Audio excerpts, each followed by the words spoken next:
is Victoria's Cantina, and today we're having a look at the Mattel Batman Classic Series Batmobile. I like this Batmobile. It's great in a lot of ways. There are a couple things about it that are but all in all, awesome.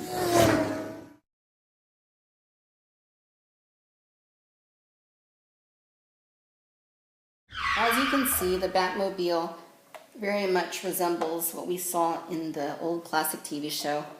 It looks good. It's detailed pretty nicely. The Bat motif is captured very nicely in this Batmobile, and it's for a long time been one of my favorite Batmobiles. And you know, it's not hard to see why. They did a damn good job, I think, when they came to designing this thing back in the 60s. Coloring used here is quite good. You have your black. It's quite glossy. It's plastic. There are a few imperfections on it. There's a couple areas where there's minor dents, but you know, all in all, it's not too bad. There's also a shade of, I believe when I watched a documentary that's on one of my, I think it's on the Dark Knight Rises Blu-ray. There's a special about Batmobiles, and I think they said this was some sort of an orange. Even though it appears red on first glance, it's actually orange, and it looks great. I think it really brings out the contours of the car.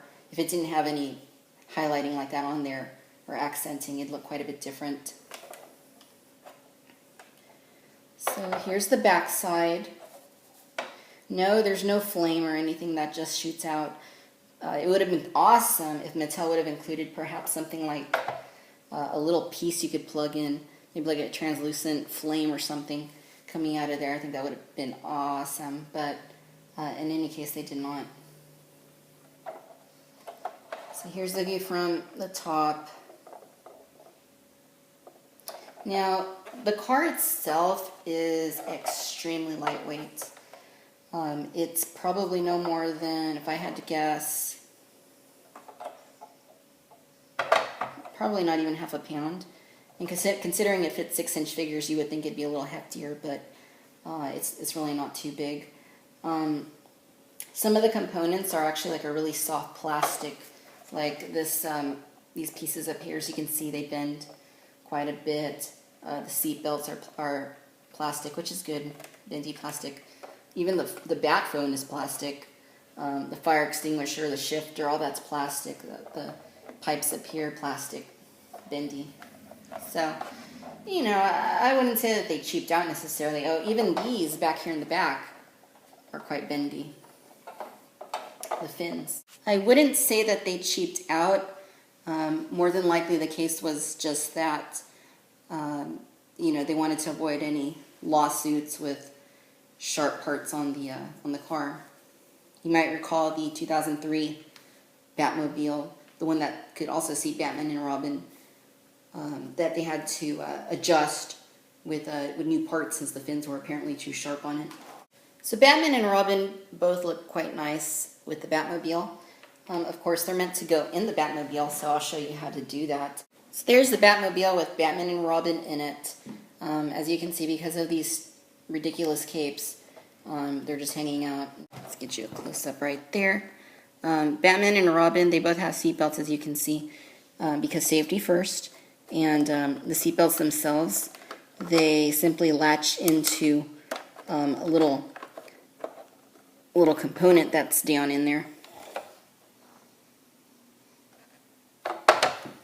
You could also put in the regular Batman if you choose. And because he doesn't have the cape issue,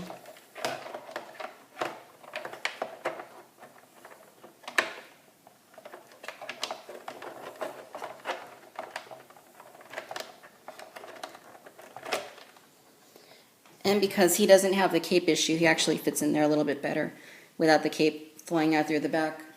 Also love the wheels on here. These very much look like the bullet wheels I have on my car, my Mustang. So it's cool. They have that vintagey look because they are vintagey. This thing's from the 60s, obviously.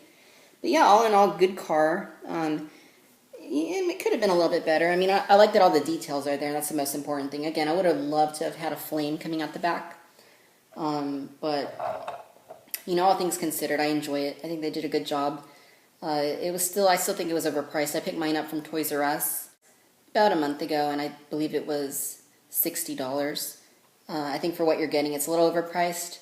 I think maybe 40 would have been a lot more reasonable, but seeing how it's probably not something you're going to find at any store, probably had a limited run, and they had to increase the price on it. So all in all, good car. If you're getting the rest of the series, getting the other figures, I highly recommend having the Batmobile to complete your Classic Series collection. Until next time, thanks for watching Victoria's Cantina. Bye-bye.